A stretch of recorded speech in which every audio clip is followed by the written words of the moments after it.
당신의 마음을 소중히 여기는 안산단한 FM.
신대광의 안산 역사 이야기.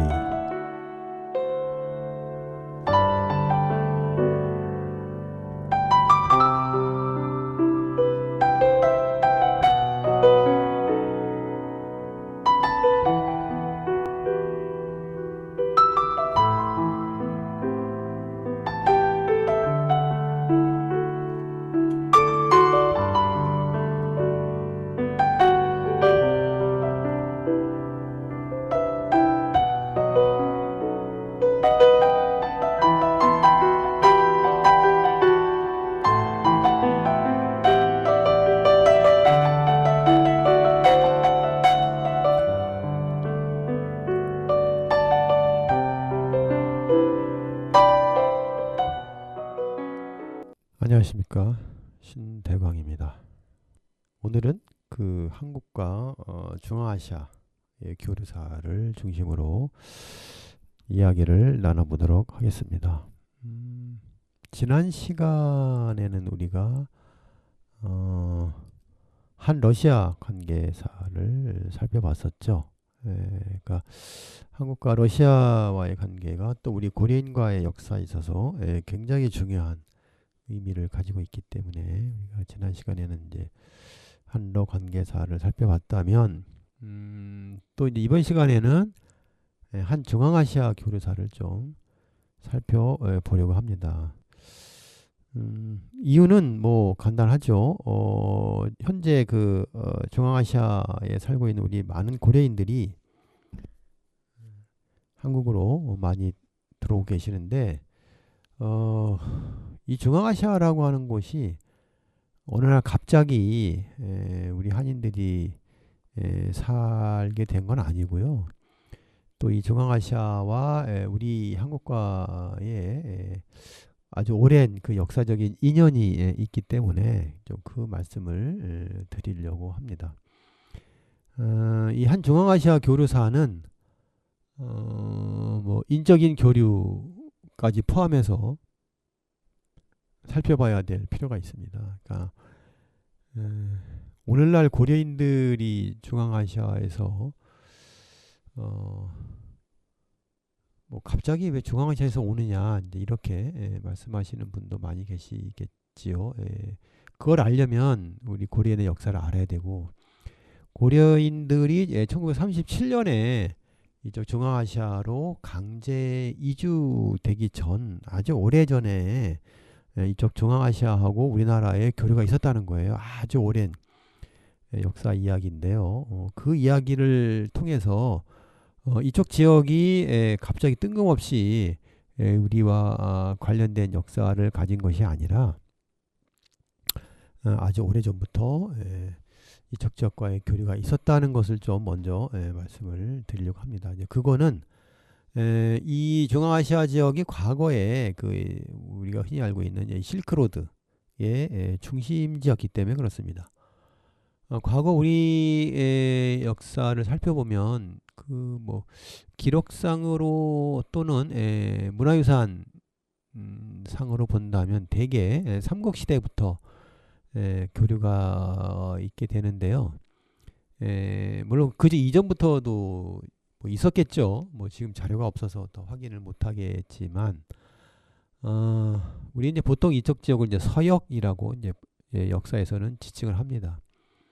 그러니까 이 서역과의 교류는 굉장히 활발하게 진행이 되는데, 그 중심이 이제 실크로드고요. 그 외에 뭐 초원길 또는 뭐 사막길 또는 바닷길 뭐 이런 여러 경로를 통해서 서역과의 교류가 있었습니다. 그래서 그 중앙아시아 즉 서역과의 교류를 좀 이해해야만이 그 이 중앙아시아가 어느 날 뜬금없이 우리 역사 속에 고려인들을 통해서 등장한 것이 아니라 과거 오래 전에 있었다는 것을 좀 말씀을 오늘 드려볼까 합니다. 본격적인 한 중앙아시아와의 교류사를 이야기하기 전에 음악 한 곡 듣고 와서 이야기를 해보도록 하겠습니다. 신영원이 부릅니다. 터.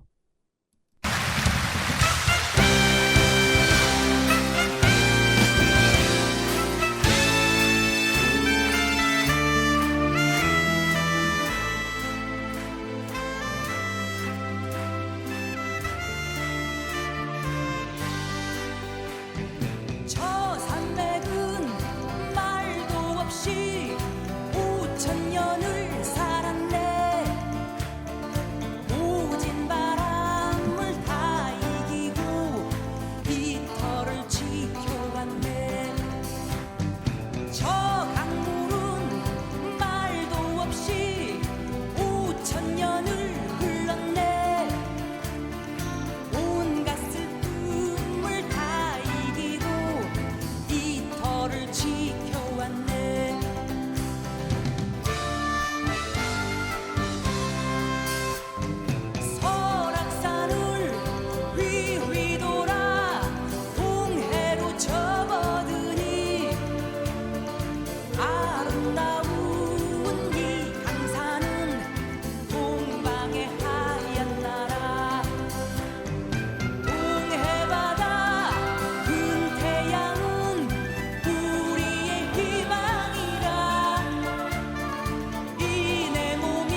신영원이 불렀습니다.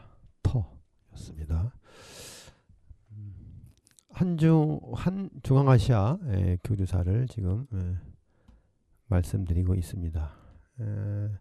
첫 번째 그 한 중앙아시아 교류사에서 우리가 이야기를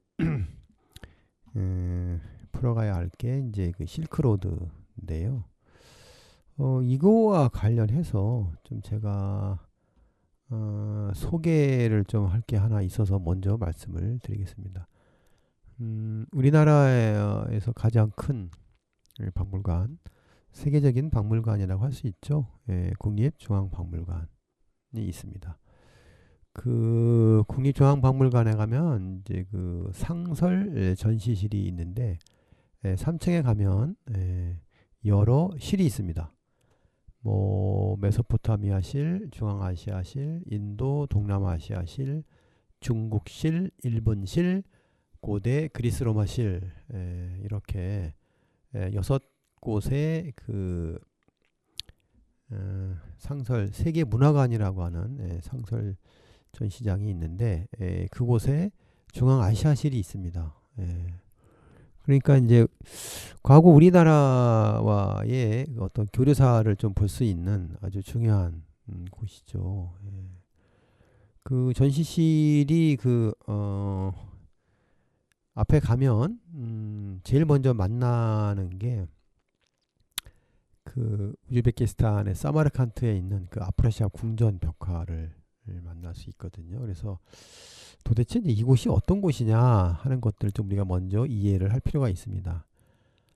그 국립중앙박물관에서 이제 소개하는 이 중앙아시아관에 대한 설명을 좀 잠깐 말씀을 드리자면, 그 중앙아시아 지역은 이제 현재 그 중국의 신장 위구르 자치구하고 카자흐스탄, 우즈베키스탄, 키르기스탄, 타지키스탄, 투르크메니스탄 등을 이제 가르치는 지역이고요.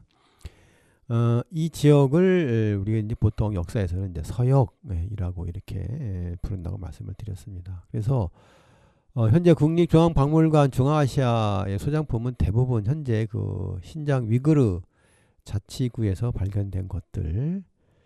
이 지역이 이제 그 지형적으로 보면 이게 타클라마칸 사막 남단과 북단을 지나는 그 서역 남도하고 서역 북도를 통해서 기원전 대략 한 2세기 무렵부터 인도, 또 서아시아, 중국 간의 교류가 본격화되고, 또 여러 그 오아시스 도시가 세워지면서 상업과 종교의 중심지를 아주 크게 번영을 했던 지역이죠. 그래서 그 이 중앙아시아실에는 신장 위구르 자치구와 자치구의 대표적인 석굴사원 벽화와 조각, 서역 남도의 러프노르 뭐 또는 누란 수집품, 서역 북도의 아스타나 무덤 출토품 등이 선보이고 있습니다. 그래서 뭐 이 현재 전시되고 있는 그 것들이 굉장히 좀 어떻게 보면 국제적이고 복합적인 그 중앙아시아 문화와 미술의 특징을 좀 보여주고 있다. 그래서 실크로드를 통한 동서교류의 흔적들을 좀 살펴볼 수 있는 그런 곳이 되겠습니다. 이 중앙아시아가는 동서 문명이 통하는 길이라고 이제 말할 수가 있는데요. 그 예전부터 이쪽 중앙아시아가 동서 문물과 사람들이 오가는 이제 교역로로서 중요한 역할을 했죠. 그 중에 이제 우리에게 가장 잘 알려진 곳이 이제 실크로드인데,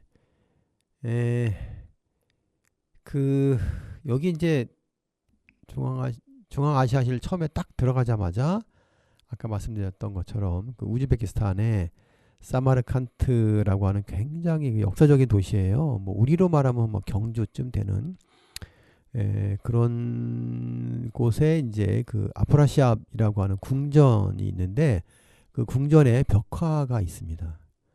대략 그 뭐 한 7세기 중반 왕이 살았던 곳에 벽화를 그려서 왕의 위엄을 나타냈던 곳이죠. 그래서 뭐 제일 중요하게 여긴 것이 이제 그 이 왕에게 조공을 바치러 온 외국 사신들의 그림들이 쭉 그려져 있습니다.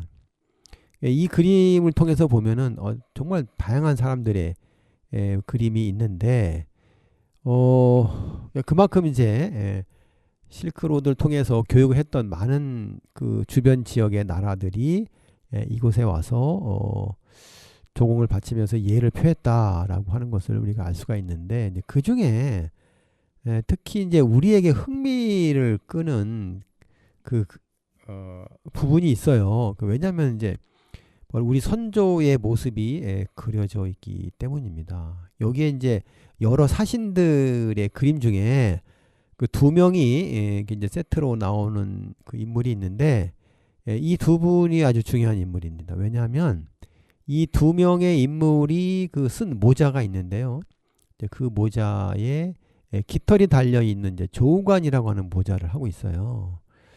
그 이제 이 조자가 이제 새 조자에 그 깃우자인데, 그러니까 새 깃털이라고 하는 깃털을 만든 모자겠죠. 그 모자를 쓰고 있거든요. 그리고 이제 이 사람들이 허리에 그 칼을 차고 있는데, 그 칼이 이제 환두대도입니다.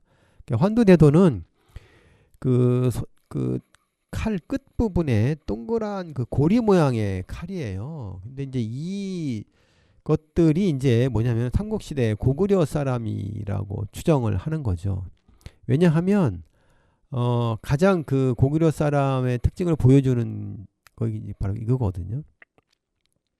근데 뭐 일부 학자는 뭐 신라 사람이라고 하는 경향도 있긴 하지만, 뭐 어쨌거나 우리 삼국시대 우리 조상이 이미 아주 오랜 그 옛날에 중앙아시아에 진출했다는 것을 보여주고 있는 거죠. 그래서 야, 이거 아마 여러분들 가서 보시면 우와, 이런 게 있었나 싶을 정도로 대단한 큰 벽화 그림이 있는 것을 볼 수가 있습니다. 대략 그 이쪽 유라시아 대륙의 뭐 거의 가운데쯤이라고 말할 수가 있는데, 그 중국 뭐 북경이나 뭐 낙양이나 장안, 이곳은 이제 중국의 수도가 있던 곳이잖아요. 거기서 이제 서쪽으로 가다 보면 사막의 이제 돈항, 우리가 이제 둔항 석굴사원이라고 불리는 이제 그곳이 있고, 거기를 지나면 이제 카슈가르가 나오고, 그 다음이 이제 사마르칸트. 그러니까 이쪽 지역이 오늘날 중앙아시아 지역인데 실크로드의 핵심이죠. 거기서 이제 서쪽으로 좀 더 가면 이제 오늘날 그 이란의 테헤란, 그 다음에 이라크의 바그다드, 그 다음에 지중해로 연결이 되고, 한쪽은 이제 이집트의 카이로로, 또 한쪽은 오른쪽 오늘날 이제 튀르키예의 앙카라를 거쳐서 콘스탄티노플까지 연결되는 정말 그 긴 이 로드의 중앙에 있는 곳이 바로 이 사마르칸트라고 말씀드릴 수가 있겠습니다. 어떻게 그 이 먼 길을 다녔을까? 뭐 이제 주로 그 낙타를 타고 많이 다녔겠죠. 이제 이쪽 지역이 보면은 이제 주로 사막 지역이 많습니다. 그래서 어떻게 이제 이곳에 상품을 교육을 했을까? 참 놀라운 일이죠. 그래서 이제 그 최근에 우리 역사학계에서도 이와 관련돼서 관심을 많이 가지고 있는데요. 최근 그 제45회 한국 고고학 전국대회에서 실크로드라고 하는 그 주제를 통해서 동서문화 교류, 특히 이제 그 북쪽 지역에서 대륙 관련성을 찾고 유라시아 관점에서도 한반도를 봐야 되지 않느냐라고 하는 학술 대회가 열리기도 했습니다. 이건 결국 이제 그 우리나라 역사를 단순히 한반도에 국한시키지 않고 아주 넓은, 그리고 아주 옛날부터 이런 여러 지역과 교류가 있었다라고 하는 것을 이제 관심을 가지고 살펴보는 거죠. 뭐 잘 아시다시피 그 경주에 가면은 경주 시내에 그 큰 무덤들이 많이 있지 않습니까? 뭐 거기 우리가 그 중에 이제 유일하게 들어가 볼 수 있는 곳이 이제 천마총인데 그 천마총을 포함해서 그 옆에 있는 최대의 무덤인 황남대총 등 여러 그 무덤 속에서 로만 글라스가 발견되잖아요. 당시 그 우리나라 신라에서는 그런 유리 제작 기술이 없었고요. 그리고 그런 유리잔은 당시 로마에서 제작된 것으로 추정이 되고 있기 때문에 이것이 실크로드를 통해서 들어왔다라고 하는 것을 우리가 이해할 수가 있습니다. 뭐 그뿐이 아니라 뭐 다양한 그 무덤에서 출토되는 유물들을 보면 이게 실크로드를 통해서 어떻게 들어왔는지 참 놀라운 사실들을 우리가 이제 좀 보게 되는데요. 뭐 혹자는 실크로드의 끝이 신라의 경주였다라고 말하시는 분도 있고, 아니다, 실크로드의 끝은 뭐 일본까지 이어져 있다라고 일본에서 이제 이야기를 하고 있습니다. 뭐 어쨌든 우리나라 경주에서 발견되는 이 서역의 물품들은 분명 이 교류의 흔적을 보여주는 뭐 결정적인 증거라고 할 수가 있겠습니다. 또 한 가지 이제 우리가 중요하게 봐야 될 것이 그 경주에 이제 그 천마총을 비롯한 여러 무덤이 있는 곳이 이제 대릉원이라고 하는 곳인데, 그 옆에 난 길이 이제 계림로라고 하는 길이 있어요. 그 도로를 정비하다가 아주 특이한 검을 하나 발견하게 됩니다. 이 검이 이제 계림로 보검이라고 하는 건데요. 우리나라에서는 뭐 전혀 찾아볼 수 없는 아주 독특한 검입니다.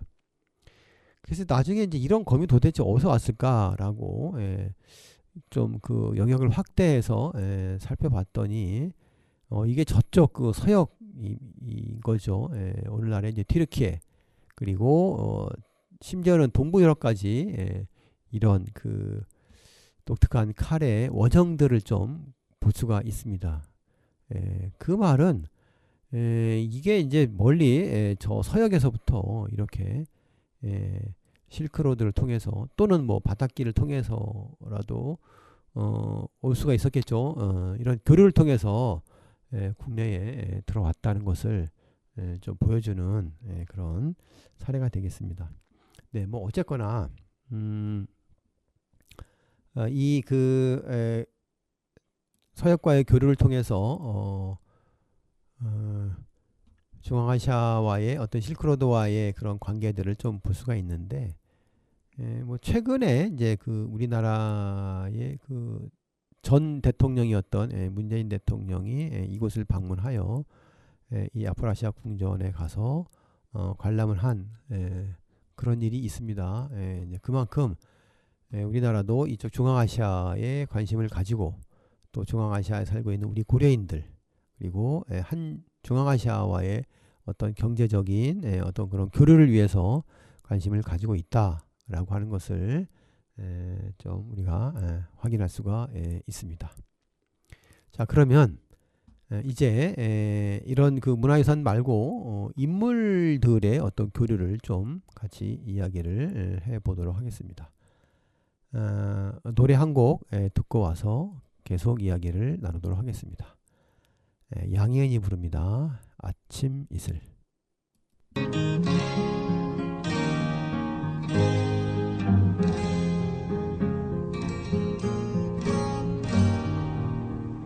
긴 밤지 새우고 불림마다 맺힌 진주보다 더 고운 아침 이슬처럼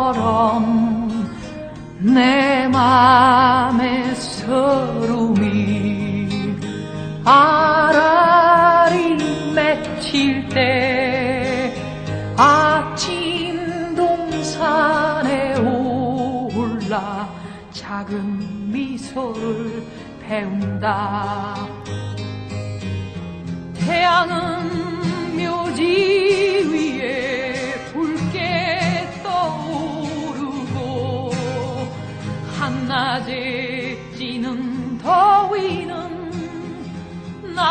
시련일지라 나 이제 가노라 저 거친 광야에 서러움 모두 버리고 나 이제 가노라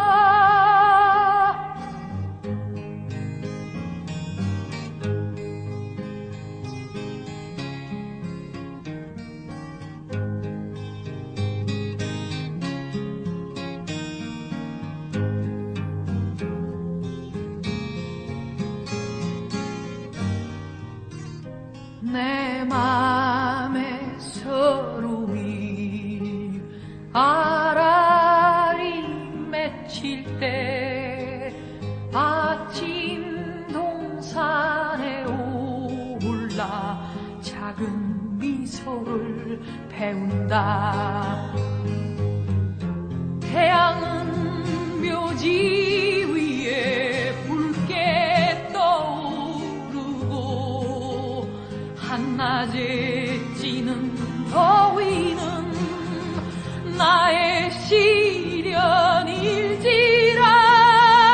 나 이제 가노라 저 거친 광야에 서러움 모두 버리고 나 이제 가노라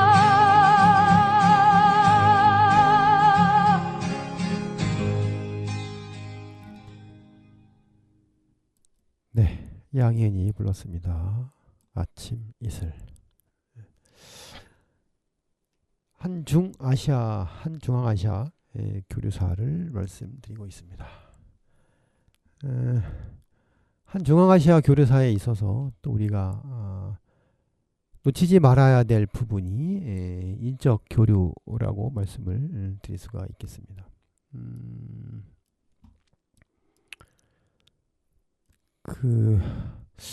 우리나라 사람들은 흔히 이제 어떻게 보면 한민족이라고 하는 그리고 어떤 순수한 혈통이라고 하는 의식이 굉장히 강한데 사실은 우리가 단일 민족이라고 하는 신화를 좀 빨리 깨야 될 필요성이 있다라고 제가 앞서서 한번 말씀을 드린 적이 있습니다. 왜냐하면 우리나라에 들어온 외국 사람들이 많고요. 반대로 또 해외로 나간 외국인들이 우리 한국 사람들이 많기 때문에 이걸 우리가 이제 단일 민족이라고 할 수 있을까 싶을 정도로 많이 섞여 있습니다. 그러니까 어쩌면 우리는 이제 다민족 국가라고 할 수가 있겠죠. 그래서 우리가 좀 빨리 그런 인식에서 벗어나야 되는데 뭐 좀 불편하실 수도 있겠지만 그렇게 우리나라 땅에 들어와서 살고 있는 그 외국인 중에 오늘 특히 중앙아시아 쪽에서 건너온 두 집안을 좀 소개를 하려고 합니다. 첫 번째는 이제 설씨, 경주 설씨 집안 얘기를 좀 먼저 드려야 되겠는데 우리나라의 설씨는 두 집안이 있어요. 한자가 똑같은 경주 설씨인데 맑은 대쑥이라고 하는 설자를 쓰는 집안이 있고 그냥 맑을 설자를 쓰는 두 집안이 있습니다. 그래서 요 두 집안 얘기를 좀 말씀을 드릴 건데요.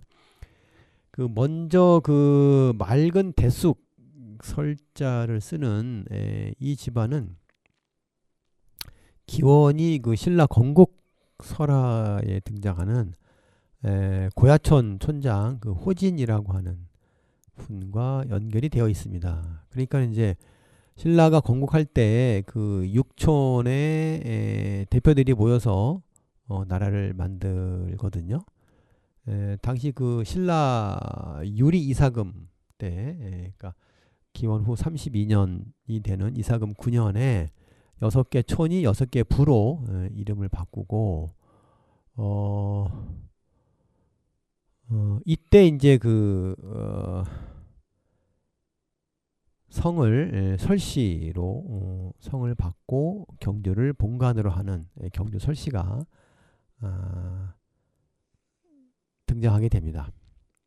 그래서 이제 이 설씨 어떻게 보면 이제 신라를 만든 6부족 중에 한 부족이니까는 뭐 토성이라고 할 수가 있겠죠. 그러니까 원래 우리 땅에서 살았던 성이라고 할 수가 있겠습니다. 그 뭐 대표적인 뭐 인물을 예를 들자면 원효대사가 대표적인 인물입니다. 그 원효대사가 스님 아닌가요? 네, 맞습니다. 스님이죠. 그 이 원효대사가 그 태정무열왕 김춘추죠. 딸이었던 요속공주하고 결혼하잖아요. 그래서 난 아들이 설총이잖아요. 뭐 설총은 뭐 다 아시겠죠. 우리나라의 국학을 크게 진흥시켰고 이두를 집대성한 분인데 어쨌든 뭐 아들이 설총이니까 당연히 아버지는 설씨겠죠. 우리가 이제 스님의 그 법명으로 이제 원효대사를 기억하지만 사실은 그 원효대사도 본명이 있죠. 설씨인데 그 설씨 족보에 따르면 사입니다. 이름이 사. 한자로는 이제 생각할 사인데 이름을 합치면 이제 설사가 되는 거죠. 그리고 그 외에 이제 뭐 다른 이름으로는 이제 서기라고 한 이름도 썼습니다. 그래서 설서기라는 이름을 가지고 있는데 우리는 이제 보통 원효대사로 알고 있죠. 최근에 그 후대에 와서 이제 31대 그 인손이 이제 순창을 본관으로 분적을 한 경우도 있습니다만 뭐 어쨌든 뭐 설씨 집안은 그렇게 뭐 인구가 많지는 않습니다만 어쨌든 그 이후에 뭐 고려시대 또는 조선시대까지 면면이 이 집안이 유지를 해왔습니다. 뭐 조선시대에 와서는 이제 뭐 묵과 급제자 그 다음에 생원진사까지 다 배출했고요. 훗날 뭐 성균관 대사성에까지 오른 사람도 있습니다. 글쎄 뭐 현재의 가장 대표적인 인물을 뭐 좀 소개를 하자면 정계의 그 설훈 국회의원 이 집안이고요. 뭐 혹시 여러분 아실란가 모르겠지만은 그 설기현 축구 선수, 그 다음에 설경구라고 하는 배우, 이런 사람들이 다 이제 이쪽 집안 사람들입니다. 그 다음에 이제 그 또 이 한 집안이 있는데요. 경주 설씨 중에 맑을 설자를 쓰는 집안. 이 집안이 바로 제가 이제 오늘 말씀드릴 그 중앙아시아 출신인데요. 그 위구르 출신입니다. 이 사람들은 그 오늘날 그 중국 서쪽에 있는 그 신장 위구르 쪽에 설련하라고 하는 곳에 살았기 때문에 설씨라고 하는 성씨를 삼았다고 해요. 근데 이제 이 사람들이 우리나라에 오게 된 건 언제냐면 그 원나라 때, 그러니까 우리나라로 말하면 고려 때죠. 그 원나라의 그 태부였던 설극직이라고 하는 사람이 육세손인 설문질이라는 사람이 원나라에 이제 그 관리를 지냈는데 그 설문질의 손자가 이제 설손이라고 하는 사람이 있습니다. 이제 이 설손이 그 명나라 순제 때 진사시에 급제해가지고 뭐 관리를 지내게 되면서 홍건적이 이제 침략을 하자 1358년에 그 이 홍건적의 침략을 피해서 공민왕 7년인데요. 고려로 들어오게 됩니다. 그때 이제 왔던 그 설손의 맏아들이 이제 설장수인데요. 이 사람이 이제 서역 출신이었기 때문에 왕의 이제 특명으로 문과에 급제해서 관직에 오릅니다. 그리고 이제 완성군에 붕해지면서 뭐 명나라에도 다녀오게 되고 뭐 여러 그 이후에 우왕 때라든지 또는 창왕 때 명나라에 다녀오기도 하고 공양왕 때도 공을 세우게 됩니다. 그래서 그 공양왕 때는 그 정랑 공신으로 호를 받기도 하고요. 또 1392년 조선 개국 고 무렵에는 판 344 뭐 지공고를 겸하기도 하고 그 정몽주가 조선 개국에 반대해서 결국은 그 태종 이방원에 의해서 살해당할 때 이제 그 일당이다라고 해서 멀리 유배되기도 합니다. 뭐 그러나 이제 조선이 건국된 뒤에 이제 태조가 다시 이를 불러들여서 복직이 되면서 연산 부원군에 봉해지게 되죠. 어찌 보면 이제 고려 말과 조선 초에 그 살았던 뭐 대표적인 중앙아시아인이라고 말씀을 드릴 수가 있겠습니다. 그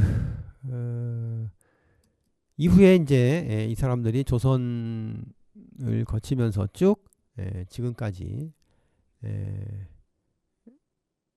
그 설씨로서 살게 되는데 이 사람들이 이제 출신이 이제 워낙 그 이제 위구르 출신이다 보니까 그들이 이제 가지고 있던 어떤 특성들이 있죠. 우리가 역사에서는 이제 이렇게 얘기합니다. 당시 원나라 시기에 원나라는 이제 그 주변에 여러 민족들, 다민족들이 살고 있었기 때문에 이들을 어떻게 통치하고 지배할까 고민이 많았겠죠. 그래서 제1 국민을 당연히 이제 몽골인으로 삼고 제2 국민을 이제 생목인이라고 해서 이쪽 사람들을 크게 등용을 하게 됩니다. 그래서 중앙아시아 계통의 사람들이 굉장히 많이 원나라 조정에 들어가게 됩니다. 아마도 이 설씨 집안도 그때 간 것으로 추정이 되고요. 그 이후에 이제 고려로 넘어와서 고려에 이어서 조선에 이르기까지 그들이 쭉 지내게 된 거죠. 이분들 중에 이제 가장 대표적인 인물이 누구냐라고 한다면은 아마 잘 기억은 못 하실 겁니다. 국회의원 중에 설송웅이라고 하는 분이 있거든요. 민주당 계열의 국회의원이고요. 그분의 이제 아들이 한국사 강사로 유명한 설민석이라고 하는 분이 해당이 됩니다. 어찌 보면 그 이쪽 그 위구르 계통의 사람들이 우리나라에 들어와 살게 된 뭐 가장 대표적인 사람이라고 말씀을 드릴 수가 있겠습니다. 한편 또 한 집안을 좀 소개를 하겠습니다. 이 집안은 이제 덕수장씨인데요. 혹시 애청자 여러분들 중에 덕수장씨가 계신지는 모르겠지만 이 덕수장씨의 시조가 장순용이라고 하는 분인데요. 이분은 이제 본래 위구르 계통의 사람입니다. 이분도 그 아까 좀 전에 말씀드렸던 것처럼 그 원나라 때 등용이 이제 크게 된 분인데 이분은 이제 그 어떻게 해서 이제 우리나라 고려로 들어오게 되냐면 충렬왕 때 이제 고려에 이제 기하를 하게 되는데 그 원래 이제 원나라 세조 때 그 필도치라고 하는 벼슬을 지낸 장백창이라고 하는 사람의 아들이에요. 그래서 그 이 덕수장씨 족보에 보면은 또 그 고려사에 의하면 그 충렬왕 비, 그러니까 당시 우리나라 고려 왕들이 대부분 원나라 공주하고 결혼을 했잖아요. 물론 이제 그 원제국의 황제 공주는 아니고요. 아마 황실의 공주하고 이제 주로 결혼했는데 그 당시에 그 고려의 왕들 앞에는 이렇게 이제 충성할 충자라를 쓰게 됐죠. 그래서 뭐 충렬왕, 충성왕, 충무왕 뭐 여러 왕들이 이제 그래서 앞에 충자가 붙는 왕이 나오면 아 요거는 원나라가 우리나라를 지배했을 시기에 왕이구나라고 이렇게 이해하시면 되는데 어쨌든 그때 충렬왕비로 제국공주가 있었는데 이 공주를 따라서 바로 이 장순용이라는 사람이 들어오게 됩니다. 그러니까는 어찌 보면 이제 호위무사로 들어왔다라고 볼 수가 있겠죠. 그래서 고려로 이제 들어와서 늘 제국공주를 이제 보필을 하면서 지냈겠죠. 이제 그것을 본 충렬왕이 이 장순용한테 그대가 참 충실한 신하로서 나의 부인이었던 조국공주를 잘 보필하니 그대는 이제 본국에 돌아가지 말고 고려에서 살아라 하면서 이제 고려에 이제 기화하기를 권유를 하죠. 장순용도 뭐 그걸 받아들입니다. 그래서 오늘날 그 황해도 그 덕수현의 땅을 시급으로 하사를 해줍니다. 그래서 이 덕수장씨가 오늘날 그 본관으로 덕수를 관양으로 이제 삼게 된 거죠. 그래서 이제 이들이 고려에 이어서 조선 시대까지 쭉 이어지면서 뭐 문과 급제자를 14명이나 뭐 배출했다고 해요. 그러니까 꽤나 뭐 이게 뭐 그 인구가 많은 성씨는 아니잖아요. 그럼에도 불구하고 이렇게 급제자를 많이 냈다는 거는 상당히 꽤나 뭐 이름 있는 집안이라고 할 수가 있겠죠. 그 이름 있는 집안이라고 하는 그런 요인 중에 하나가 뭐가 있냐면 그 이분들 중에 쭉 그 조선시대로 내려오면서 조선시대 그 4대 문장가로 알려진 계곡 장유 선생이라고 있습니다. 이분이 안산 분이에요. 또 그래서 장유 선생이 쓴 여러 글에 안산과 관련된 글들이 굉장히 많이 나옵니다. 그래서 뭐 안산과 관련된 그런 글들을 통해서 이분이 안산에 살 때 어떻게 살았는지를 확인할 수가 있고요. 그 이제 이분의 묘가 지금은 시흥시 땅이긴 하지만 당시 시흥시 땅의 일부가 조선시대 안산의 땅이었기 때문에 뭐 안산이라고 보시면 되겠습니다. 어디쯤에 있냐면은 그 우리 안산의 가장 북쪽인 그 안산동 동북쪽이죠. 거기 안산동 그 우리가 흔히 이제 수암동이라고 불리는 그곳을 지나면은 그 바로 이제 시흥시 목감동에 이르잖아요. 그 목감에 이르기 전에 오른쪽에 제청이라고 하는 곳이 있는데 그곳의 마을로 그 42번 국도에서 조금만 들어가면은 그 장유 선생의 묘가 나옵니다. 그리고 그 장유 선생의 묘 앞에 신도비가 있는데 이 신도비가 정말 어마어마합니다. 제가 신도비를 많이 봤지만 이렇게 큰 신도비 그 중에서도 그 비를 받치고 있는 그 아래 거북 모양의 이 귀부가 제가 본 바로는 가장 컸어요. 이렇게 엄청난 거북 조각상을 받치고 있는 신도비는 본 적이 없거든요. 어째 보면 이제 그만큼 이 계곡 장유 선생이 어떤 분이다라고 하는 것을 잘 보여주고 있는데,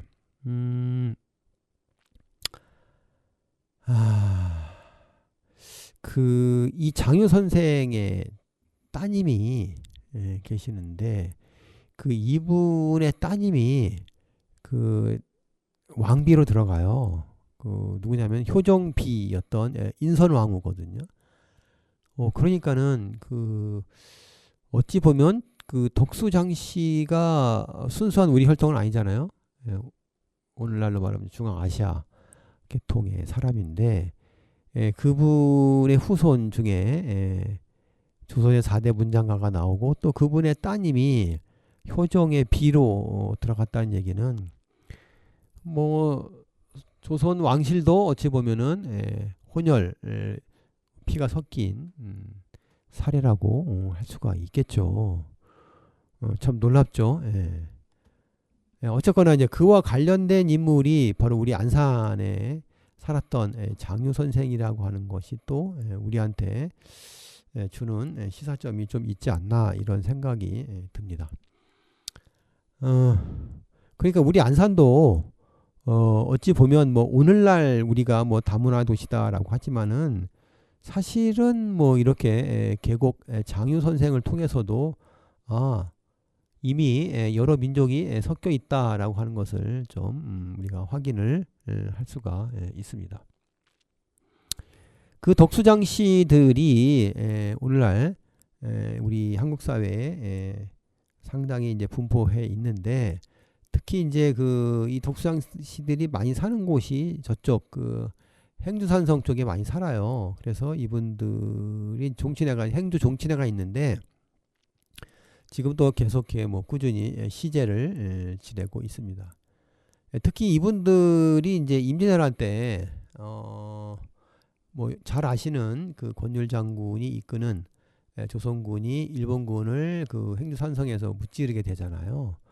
그때 이제 이분들도 그 전투에서 크게 활약을 많이 했다고 합니다. 참 그 우리 역사라고 하는 게 참 이런 역사도 있구나라고 하는 것을 좀 우리가 이제 살펴볼 수가 있고요. 현재로서 우리나라의 그 대표적인 인물이 누가 있을까라고 말을 한다면 그 영화 배우 중에 이 덕수장씨 영화 배우가 있죠. 그러니까 이분이 본인이 덕수장씨는 맞는데 본인이 그렇게 이제 인정을 뭐 그렇다 아니다라고 말은 하지는 않습니다만 대표적인 영화 배우가 있기도 하죠. 네. 뭐 어쨌거나 이제 이렇게 우리나라의 이쪽 중앙아시아 쪽 인물을 좀 말씀을 드렸는데 중앙아시아에서 이렇게 우리나라에 들어온 아주 옛날부터 우리나라에 정착했던 사람들이 있다는 것 자체가 좀 놀라운 사실이죠. 그리고 그분들이 현재까지 아주 오랜 세월 뿌리를 내리고 살고 있는 그런 현상들은 우리가 다시 한번 우리의 역사를 되돌아보게 되는 그런 계기가 되는 걸로 볼 수가 있겠습니다.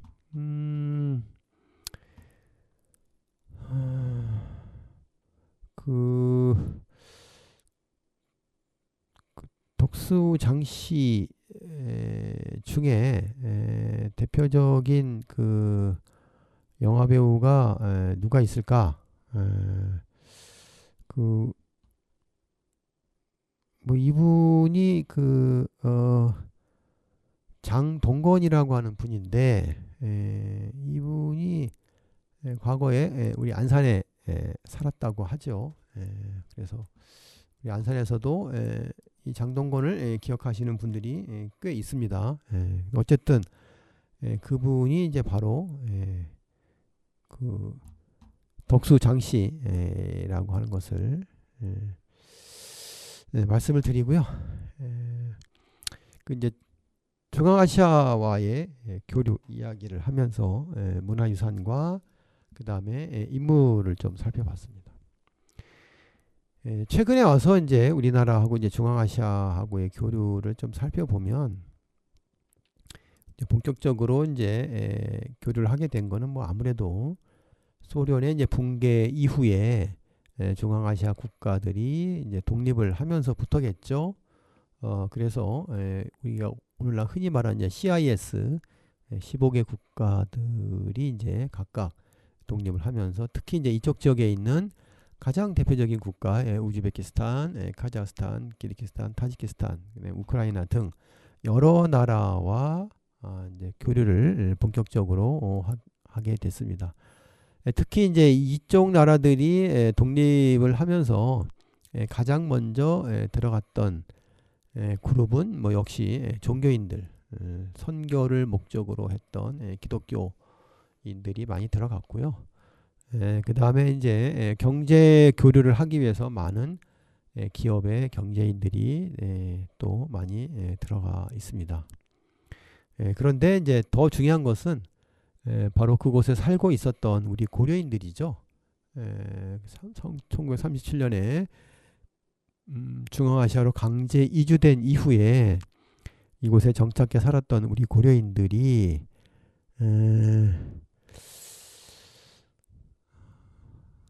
그곳에 더 이상 살기 어려운 상황에 처해지면서 선조들로부터 들어왔던 우리의 고국 한국으로 눈을 돌려서 이분들이 많이 들어오게 됩니다. 특히 그 중앙아시아에서 우즈베키스탄에서 많이 들어오게 되는데 뭐 그 이유는 이제 우즈베키스탄이 이제 민족주의가 너무 강해서 그렇다고 합니다. 그래서 우즈베키스탄이 이제 민족어인 우즈벡어를 쓰다 보니까 우리 고려인들이 러시아어를 쓰다가 또 다시 민족 어인 그 우즈벡어를 사용하기가 너무 힘들었던 거죠. 그래서 더 이상 이곳에 살기 어렵겠다라고 이제 판단을 해서 초창기에는 그러니까 즉 그 독립을 한 이후로는 건너오지 않다가 아마 이제 러시아 경제가 어려워지고 그 여파로 중앙아시아인 여러 국가들도 어려워지게 되면서 어쨌든 뭐 살 길을 찾아야 되기 때문에 초창기에는 이제 그 카자흐스탄이나 그 러시아로 많이 이주를 했다고 해요. 하지만 그쪽 지역의 이제 경제가 그리 좋아지지 않았기 때문에 이제 눈길을 돌려서 한국으로 이주를 하게 됩니다. 대략 2009년 10년 그 무렵을 중심으로 해서 이제 국내에 고려인들이 많이 이주를 하게 됩니다. 그래서 이제 그 이후에 우리 이제 특히 이제 안산에 외국인들이 많이 살고 있는 다문화 도시로 이제 이미 소문이 나 있었기 때문에 이분들도 안산으로 들어오게 됩니다. 근데 하지만 당시 안산의 상황이 그리 녹록지 않았죠. 이미 원곡동은 중국 동포들하고 많은 다른 외국인들이 차지하고 있었기 때문에 원곡동을 중심으로 더 외곽으로 나갈 수밖에 없었고 그들이 정착한 곳이 바로 이제 오늘날 선부 이동 떼골이라고 하는 곳에 정착해서 지금까지 이어져서 이어져 오면서 살고 계시는 거죠. 네. 그래서 이제 이들은 과거 중앙아시아 살면서 중앙아시아의 문화와 또 러시아 문화를 함께 가지고 있는 그런 분들이 되겠습니다. 그래서 우리가 오늘 중앙아시아와의 교류를 좀 살펴봤습니다. 한 중앙아시아의 교류는 아주 정말 긴 역사를 가지고 있고 특히 이제 고대 사회로부터 실크로드를 통해서 서역의 문화가 전해져 왔고 그 이후에 고려시대 많은 그 이쪽 중앙아시아 쪽 사람들이 국내에 들어와서 정착해 살게 됐고 오늘날은 중앙아시아 우리 고려인들이 들어와 살면서 그 긴 역사가 어찌 보면 지금까지 이어지고 있다라고 말씀을 드릴 수가 있겠습니다. 오늘은 이제 한 중앙아시아 교류사를 살펴봤고요. 다음 시간부터는 이제 본격적으로 우리 고려인과 관련된 이야기를 해보도록 하겠습니다. 노래 한 곡 듣고 오늘의 이야기를 마치도록 하겠습니다. 장사익이 부릅니다. 찔레꽃.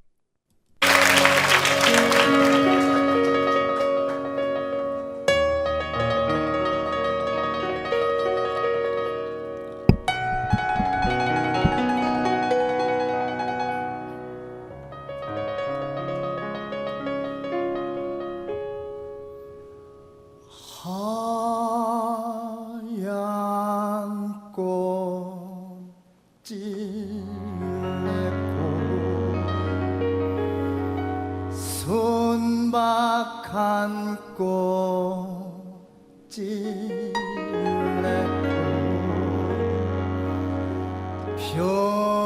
별처럼 슬픈 찔레꽃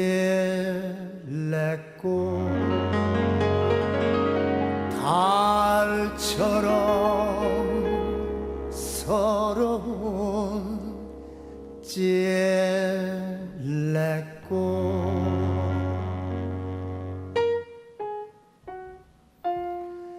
찔레꽃 향기는 너무 슬퍼요.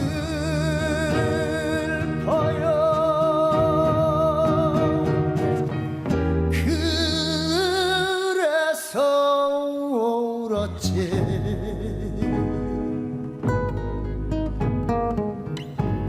목 놓아 울었지.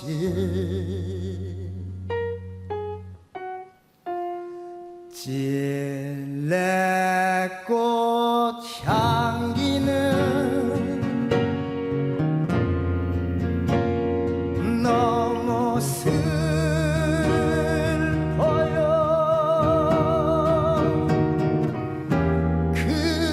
그래서 울었지.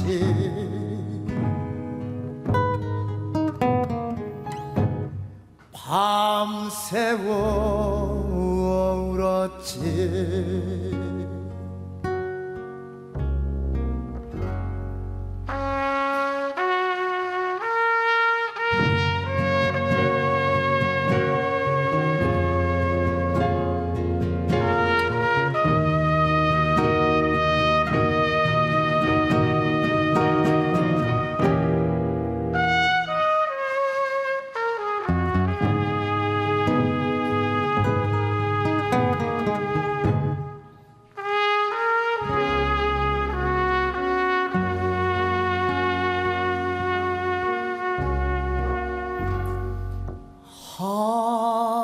하얀 꽃 찔레꽃 순박한 꽃 찔레꽃 별처럼 슬픈 찔레꽃 달처럼 서러운 찔레꽃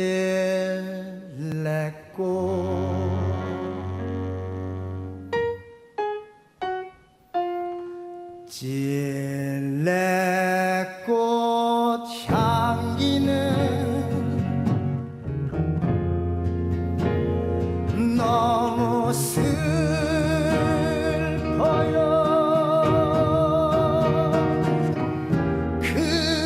그래서 울었지.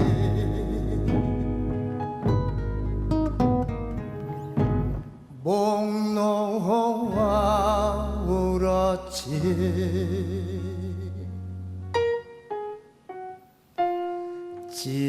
찔레꽃 향기는 너무 슬퍼요.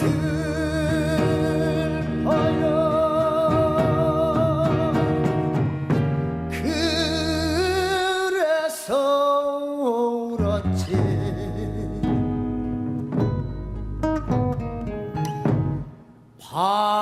세워 울었지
울었지